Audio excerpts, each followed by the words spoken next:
भारत की प्राचीन भूमि सदियों से वीरता, ज्ञान और तपस्या की जन्मभूमि रही है।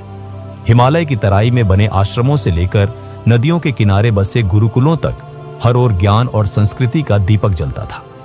इन्हीं गुरुकुलों में एक प्रसिद्ध आश्रम था, जहां आचार्य वरुण देव अपने शिष्यों को केवल शास्त्र और शस्त्र की शिक्षा ही नहीं देते थे, बल्कि जीवन जीने का सही मार्ग भी दिखाते थे।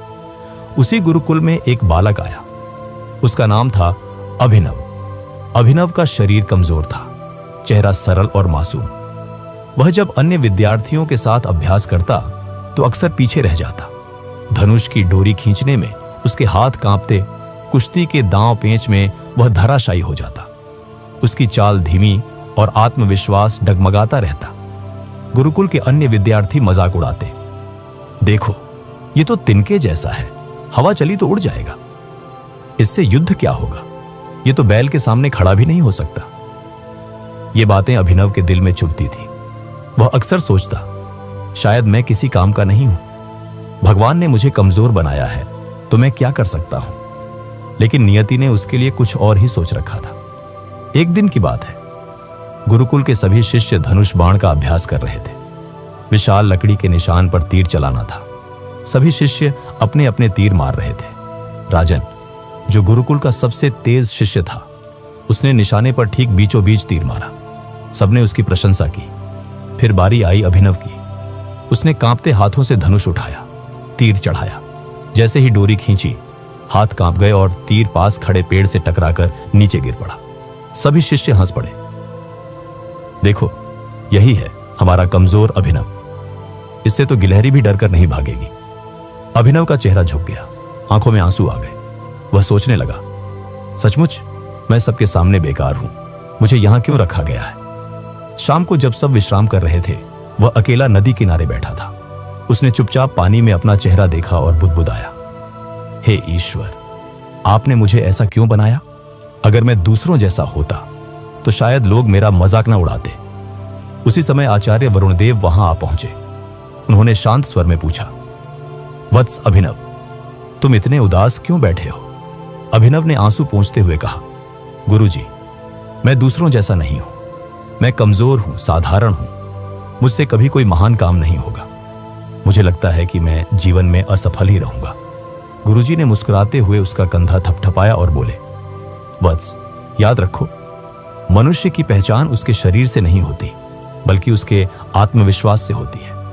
अगर तुम स्वयं पर विश्वास कर लो तो असंभव भी संभव हो जाएगा। अभिनव ने संकोच से पूछा, लेकिन गुरुजी, आत्मविश्वास आएगा कैसे। जब लोग रोज मजाक उड़ाते हैं तो मेरा विश्वास टूट जाता है।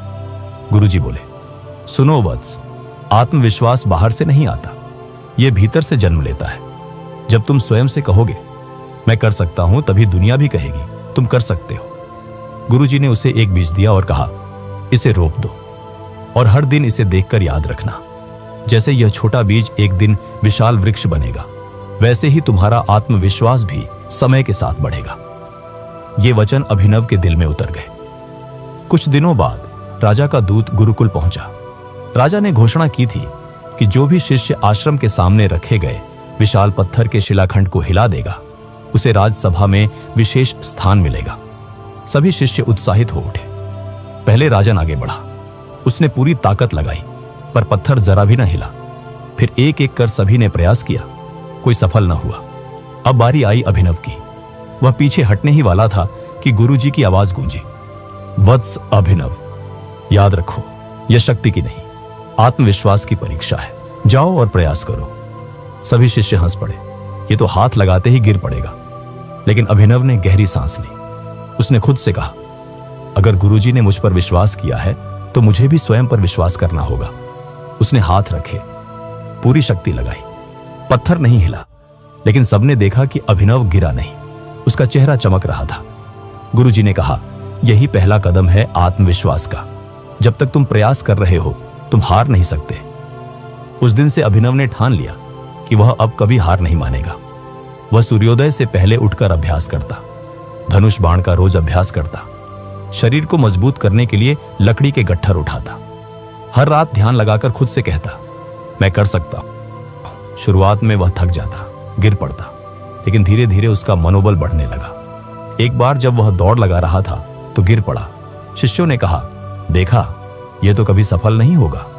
लेकिन अभिनव उठ खड़ा हुआ और बोला, हाँ, मैं गिरा हूं, लेकिन हार नहीं मानी। यह वाक्य सुनकर सभी हैरान रह गए।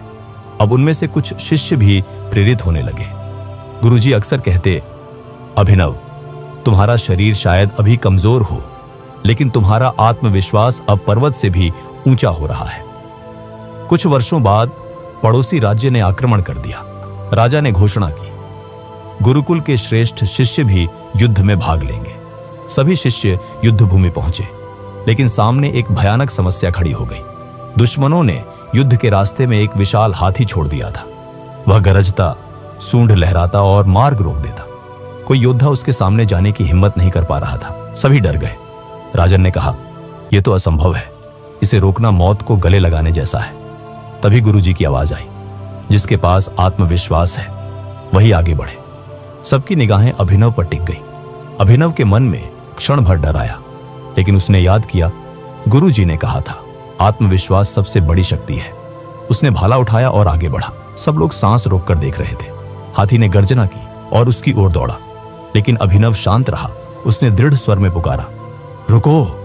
हाथी कुछ पल के लिए थम गया। फिर अभिनव ने चतुराई से पास पड़े लकड़ी के गट्ठर को आग लगाई और रास्ते के किनारे रख दिया। हाथी आग देखकर डर गया और भाग खड़ा हुआ। पूरी सेना हक्की बक्की रह गई। जो कार्य सबको असंभव लगा था, वह अभिनव ने अपने आत्मविश्वास से संभव कर दिखाया। युद्ध समाप्त हुआ। राजा ने अपनी सभा में अभिनव को बुलाया। उन्होंने कहा, आज हमने देखा कि असली ताकत शरीर में नहीं, बल्कि आत्मविश्वास में है। अभिनव ने साबित किया कि अगर मनुष्य स्वयं पर विश्वास कर ले तो वह किसी भी शत्रु को परास्त कर सकता है। राजदरबार तालियों से गूंज उठा। गुरुजी की आंखों में गर्व के आंसू थे। अब अभिनव केवल एक साधारण शिष्य नहीं रहा, वह पूरे राज्य का आदर्श बन गया। लोग अपने बच्चों को समझाते, देखो, यदि आत्मविश्वास हो तो असंभव भी संभव हो सकता है।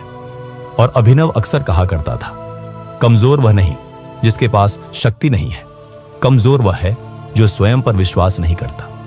दोस्तों, ये थी प्राचीन भारत की प्रेरणादायक कहानी, आत्मविश्वास की ताकत। इस कथा से हमें यह सीख मिलती है कि मनुष्य की असली शक्ति उसके शरीर में नहीं, बल्कि उसके आत्मविश्वास में छिपी होती है।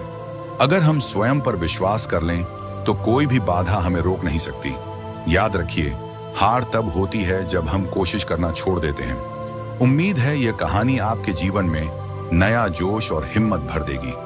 अगर आपको यह कहानी अच्छी लगी हो तो लाइक, शेयर और सब्सक्राइब करना ना भूलें। मिलते हैं अगली प्रेरक कथा में।